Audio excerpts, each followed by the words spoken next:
Ex-prisoners of Reddit, what was the scariest thing you've seen on prison?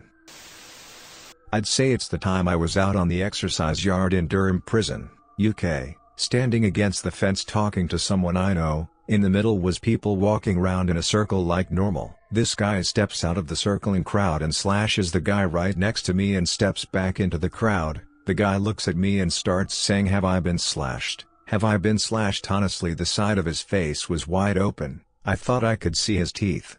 I just exhaled and leant back against the fence, pretending I'd saw nothing. Nothing else I could really do, and I wasn't getting involved in whatever it was that was happening. Anyway, the alarms went off and the screws pulled him out of the yard. Another thing that wasn't scary really, more shocking but has stayed with me, was when I saw somebody hanging when I was in North Allerton Young Offenders. You had 3 landings, floors, on the induction wing. The bottom landing was used as the association where you went out for an hour a day and made phone calls and such.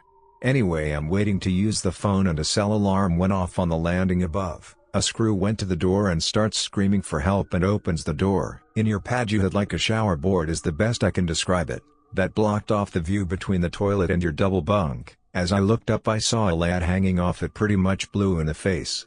The screw is grabbing him by the legs and trying to keep him up, and another screw runs in and cuts him down. Loads more screws turn up and they have him laid out on the landing doing CPR on him. They put what I can only describe as some sort of shoehorn down his throat. There's mumbling and they carry him off, and I never saw him again. The prison was small, so if he was alive I probably would have seen him again. Honestly, prison is rife with mental health issues and just what I can only describe as a volcano of emotion waiting to erupt. I could honestly type many different stories, from rapists getting their head stoved in for a solid 30 minutes while a screw sits not even a meter away, to stuff like waking up to my pad mate screaming because he sliced his arm open and stuck a pen right inside it somehow and the blood is everywhere like some sort of horror movie. Anybody who implies it's like a holiday camp is wrong. Blimey, that sounds like the prison warden sat a meter away, knew assault was happening and allowed it. I suppose my one question for anyone who has been in prison is probably a boring one. Just how often are you contained to your cell? How much with lights on? Are there limits to reading time? I'd just write a book if I was in there, I think, but if I was without a pen to stimulate myself or something to read it'd stretch the days. I get the impression from die-hard life inmates, in us documentaries, the amount of alone time has accelerated their thinking because they're not in the 100 miles per hour modern life grind of triviality. Some exercise, others read. I bet they're more interesting, illuminating and thoughtful than most people on the outside. Maybe that's romanticizing it. Basically, I think when you're left with no stimulation you're forced to create it for yourself, so writers seclude themselves to write their novels. Whereas the modern world is so stimulating but work-obsessed you can become numb to it, become a zombie passively enjoying stuff at a low level. Not me, but this is a story that makes me shiver whenever I think of it. There's a guy who was in a large gang and went to jail many times between the age of 18 to his late 20s.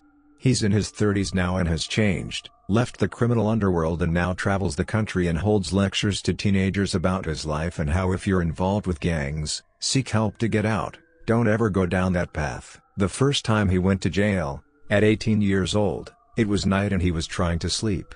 There was a loud scream that woke everyone up. Both guards and other workers ran to the cell where the scream had come from, where one inmate had thrown a liter of boiling cooking oil that had been boiled at the highest temperature for over an hour in another inmate's face. A worker there panicked and didn't know what to do. So this woman, I feel so bad for her, she had no idea what would happen, took a wet cloth/towel and put it on the man's face. When they tried to remove it, the man's skin and flesh just peeled off with it. Pretty much his entire nose was ripped off, along with parts of his cheeks, chin, an eyelid, etc. Just hearing about it is horrifying. He's still alive. Last that the guy who told the story heard, the man has had several surgeries, cosmetic surgeries? Is that what they're called? To get his face fixed. It's still horribly disfigured. The cartel cornered me because they thought I snitched on them for a cell phone. Dozens of eyes staring me with the intent to kill, until my ex-bunkie, one of the leaders, came over and vouched that I was legit and never said a thing about the stuff he did. The guy they were really looking for checked into solitary the next day, and I was cool again. A friend just got out a few days ago. He did 5 years in California on a level 4 yard, which I think is the highest. Snoway. He said while he was in there, a guy came in who was what they consider an affiliate. They aren't part of the gang, but I've done things in the past to help and thus earn protection. So, this quiet guy gets matched with a big ugly lifer, tatted to the gills and with an anger problem. Well, after a few weeks, after lights out, this big lifer starts picking on the little guy. No one knows what they fought over, but at head count the next morning, the CO looks in and finds the little guy smoking a cigarette with blood everywhere and nothing but a skull next to him. Apparently, the little guy won, then removed all the organs and flushed them down the toilet. Then he cut big sections of skin and flushed those. Then the muscles, even the bone was cut up or broken and flushed. Then he had some Folgers instant coffee and a cigarette. Some years ago I was at high security prison for 8 months. One time we were walking to the rec yard. This one guy jammed a steel rod into the back of the guy in front of him. Blood coming out of his mouth like vomit. Having to walk by that dude, acting all casual not to cause concern from guards, was like an inauguration to adulthood. Steel rod was this training device, manuals. Not a prisoner, but a former prison guard. One of our corporals got stabbed over 30 times, with no one around to help. Blood spray had practically painted the office red. Amazingly, he survived, but never came back. Another officer got beat so bad he was unrecognizable, all for a stupid gang initiation. Only death during my time was a guy that was improperly restrained, in the dark, without a camera, and he choked to death because he was wearing too many clothes and had toilet paper in his nose, because he knew the CERT, prison SWAT, team was coming to get him. My cousin at the mental health prison had some wild stories. A guy with his testicle on a spork, another would open his abdominal stitches and play with his own intestines. I could not imagine working there. Someone super close to me was in prison and it was scary for me too because he had been a cop and so had to go to a special prison with people that had to be separated because they were cops, mobsters, gangsters, etc. At first he got visitors from multiple friends but eventually I was the only one visiting him and he had very little contact from anyone, not even family. Then when he got out it was like he was a shell of the man he used to be. He was intimidated by people and cowered away from people just in like the supermarket. It was so weird seeing a once confident and strong man turn into a timid and scared one. Not a prisoner myself, but heard from a friend that you have to shit in front of other prisoners. It's a nightmare for someone with psychosis and anxiety issues like him, to poop without privacy. On top of that, he was jailed for a crime he didn't really did but got involved in as he was part of the group. Sucks man. Also, he told stories that some isolation cells like those for suicidal prisoners had just a simple hole to do all your business, not even a toilet/bathroom. I want to preface by noting that this took place a long time ago, and that I am thankfully a much different person than I was back then, mid-90s and early 2000s. I served 2 separate bids in federal, one for armed robbery and one for kidnapping. They were the darkest moments of my life and not a day goes by that I am not thankful for the freedoms I get to experience today: outside food, my own bathroom, being able to go home after work and return to my cushy office job the next morning. With that said, here are a couple of my observations. 1. Respect. Respect is currency. Without respect your physical safety is at risk. Prisoners will do anything, no matter how cruel or irrational seeming, to protect their rep. They will not hesitate to push you up against the wall for even the most minor perceived slight. Don't have it? Well, then you become somebody's BTCH. Risk is exponentially higher if you're young and attractive. You probably think "don't drop the soap" is a myth, and for the most part it is. But not always. 2. Food. This was one of the hardest things for me because I love to cook. The food in prison is depressingly bad. The state is responsible for giving you enough calories to keep you from falling victim to malnutrition. Trust that they do the absolute bare minimum. A lot of spoiled vegetables. Animal byproducts. Gruel. It wasn't uncommon to see inmates eating their own hair. 3. The scariest part, bar none, was the dementors. Every night you could hear the quiet whooshing of them circling above your cell, waiting for some stupid to try them. On occasion, someone would. Those screams still haunt me to this day, because they were quiet as a whisper. I haven't heard anything like it since. Hard to scream, I guess, when your soul is getting sucked out of you. Not prison but in jail. After the first few weeks of getting visitors there was a period where no one came to see me.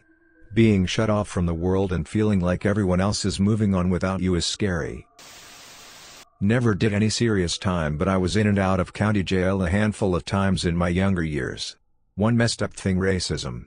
It's encouraged and the whole system is built around it. You have to hang out with your own. As a light-skinned Rodriguez, that caused a little issue for me. Next is the extortion: food, money, goods, services, whatever you can think of. It's in short supply and high demand. Fish are easy prey. You can pretty much take anything from them with the promise of protection/friendship with no follow-through. The prices of items in the commissary are ridiculous. A Lunchable that's $2 at your grocery store is $5 in jail and 3 weeks expired. Wasn't in prison, but I've been wrongfully thrown in asylum during an insurance scheme. I saw a kid get his hand broken for no reason. I saw people thrown in isolation and put in straitjackets just for standing in the wrong place, and worst of all, I saw a kid pinned down crying his eyes out, screaming for help whilst being held down by 3 adults as a fourth administered a tranquilizer. Those places are cruel and unusual and have no place in modern society. I never had a real scary moment, but there was an unsettling day at our facility. This kid, T. Trailer, was everyone's homie and we all talked to him. He was one of the star football players, and so he was released on Friday. He was shot and killed on Sunday. The next day, the POs let us know. It was quiet for the whole day, and it even started raining. Dark, gray, gloomy skies. Rest in peace. My sister was a corrections officer at both the state and later the federal level. She said all the problems happened with the state facilities. People there were more prone to violence. Now for the scary part. She was in the command center one night, and she said this shadow came up out of the floor towards her, with its mouth open like it was gonna swallow her. There was one cell that was notorious for paranormal activity. Especially annoying or violent prisoners would be shut in there to keep them occupied. She said they had this microphone system in there so the inmates could call for a CO when needed. More than once she said that different inmates would buzz and be completely in a panic, complaining of a shadow figure in the cell with them. She said that once she walked by a cell and saw an inmate laying down, and there was a shadow person doing push-ups on top of him. My sister is very logical and doesn't believe in the paranormal. She can't explain the things she saw, though. It took her retiring before she could talk about it. NSFW: be warned, this is very gruesome. Probably the time a new inmate got stabbed 10 times in the chest by his cellmate, and cut his head nearly off. Rumor was he knew his cellie before prison, and obviously they didn't like each other. Another rumor was that the prison set him up to be in his cell, just so he could kill him. Wouldn't doubt it, as prison guards are just as corrupt and dangerous as the inmates. You hear all these suicides in prison when really it's a complete setup by the guards. This is why nobody is your friend when you're behind bars. Even the ones you trust the most will turn on you. This is also why you don't want to go to prison. Was reading this question out loud to my BF and asked him about his experience. Was meant as a bit of small talk between the two of us, but he asked me to post his answer. I am paraphrasing here, but here's basically what he said. Blatant racism by authority figures. I have, like everyone else, always been a bit judgmental. I think everyone has been thinking in stereotypes at some point in their lives, like it or not. Some grow out of it, some don't. At the time I was locked up and before my trial I was at that stereotype thinking point. As I got to know the people in my block I started seeing things differently because I started seeing the difference in treatment people got from the guards. I started to talk about it with some guys and it became a topic we would frequently discuss whenever we would see each other. We started pointing things out, started observing. It was shocking to hear some of them say that this is not new to them. This is how they are always approached, and even more so when they are on the outside of the jail walls. Story after story was told of how they fit the description and were being searched or ID'd on the street. It completely changed my perspective and I am forever grateful for the way those guys spoke to me, even when at first I was hesitant to even attempt to talk to them. I learned a lot there and it changed me into somebody who will speak up if I see something racist or discrimination happening. It's wrong. I just never realized how wrong and how much it happens. I don't really want to go into too many details, but I do want to add something. I was there every step of the way. Every visiting hour. When we first got together I didn't have a clue about my BF's past.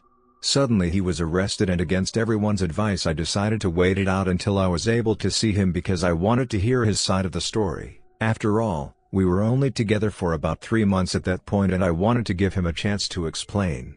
I had a past, so did he. I didn't want to judge him before I knew what was going on. I've known him for a long time before we got together, apparently not that well. Turns out he was arrested for something that happened before we were together as a couple. The accusations against him, however, didn't hold up in court and he was thankfully released for part of what he was accused of. He does have a record now. He was eventually convicted but was released because he had already been locked up for a while and they decided he had learned his lesson. He did learn his lesson. Probably not the one the judge meant, but oh well. I can absolutely confirm that he has changed in many ways.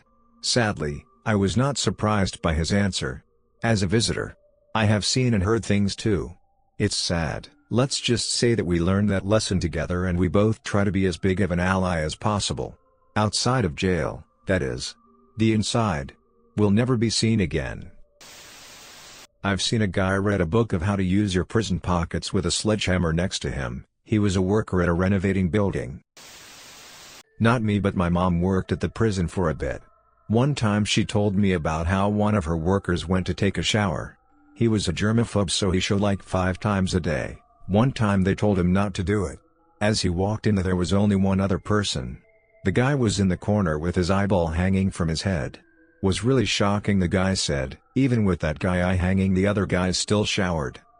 What happened after that, but sounds like it was messy. Probably not scary in the way you're expecting. My uncle did 5 years for armed robbery in Australia in the early 80s. He got hepatitis on shaving day.